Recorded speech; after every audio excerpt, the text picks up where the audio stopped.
देवी मैया गावे गीतिया कि झूली झूली ना।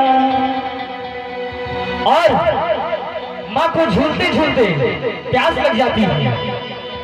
झूलता झूलता मैया के लहकली पियसिया होती है। माँ को झूलते झूलते जब प्यास लग जाती है तो माँ पानी के लिए एक मालिन के यहाँ जाती है। ओ हीरे मोलिया के घमवा हो के बूंदना। और कैसे निमिये के डाढ़ मैया टहलई झूलवा हो झूली झूली ना। निमिये के डाढ़ मैया टहलई झूलवा हो झूली झूली।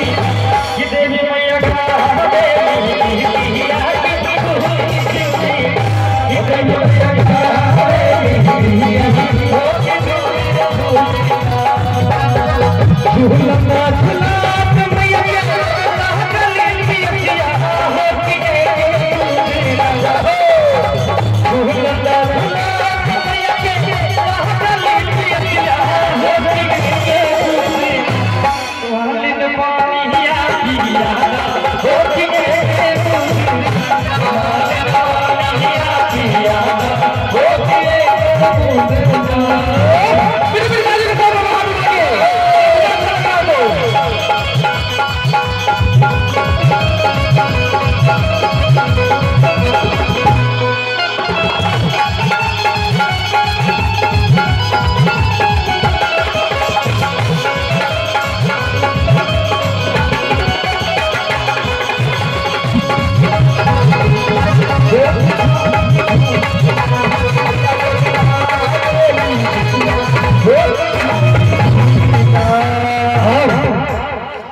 मालिक कहती है माँ हम कैसे पानी पिला दें।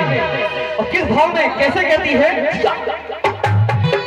कहीं से के पानिया पियाई मोरी मैया हो कि मोरी गोरी। जितनी माँ बैठी बैठी है जितनी माँ लोग बैठी है।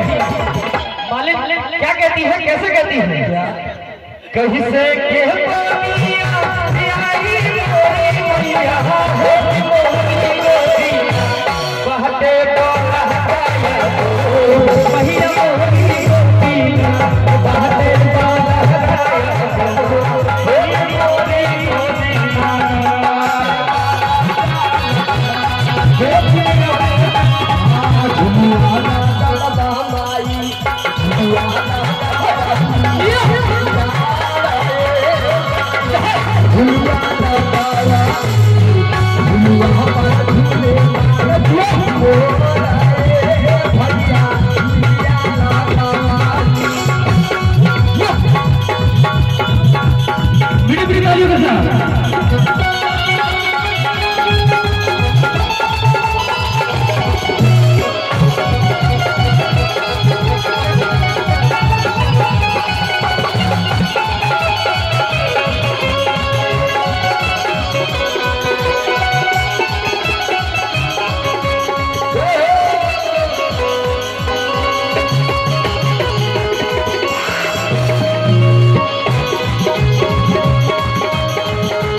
माँ कहती है मुझे प्यास लगी है मुझे पानी पिला दो।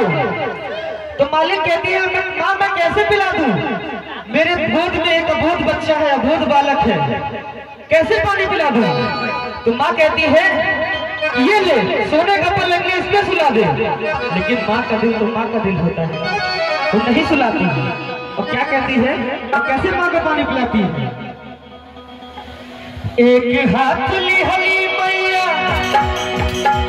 एक हाथ ली हली माँ सोहना के घड़ी होती के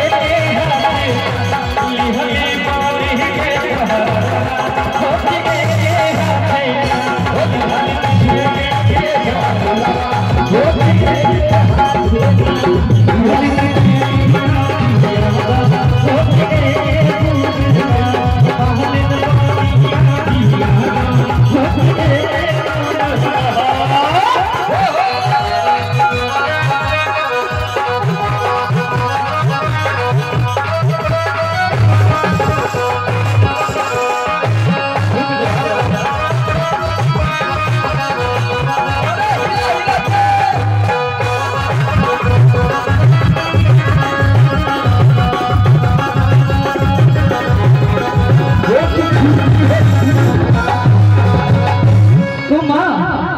मालिन ऐसा करती है तो मैं गुस्सा नहीं होती हूँ कि जाओ तुम्हारा परिवार नष्ट हो जाएगा, जाओ, ऐसा श्राप नहीं देती है। माँ कहती है हे मालिन, जैसे हे मालिन तू हमके जुड़ा बलू होती वैसे वैसे, जैसे हे मालिन तू हमके जुड़ा बलू होती वैसे वैसे, हर फूटा लागू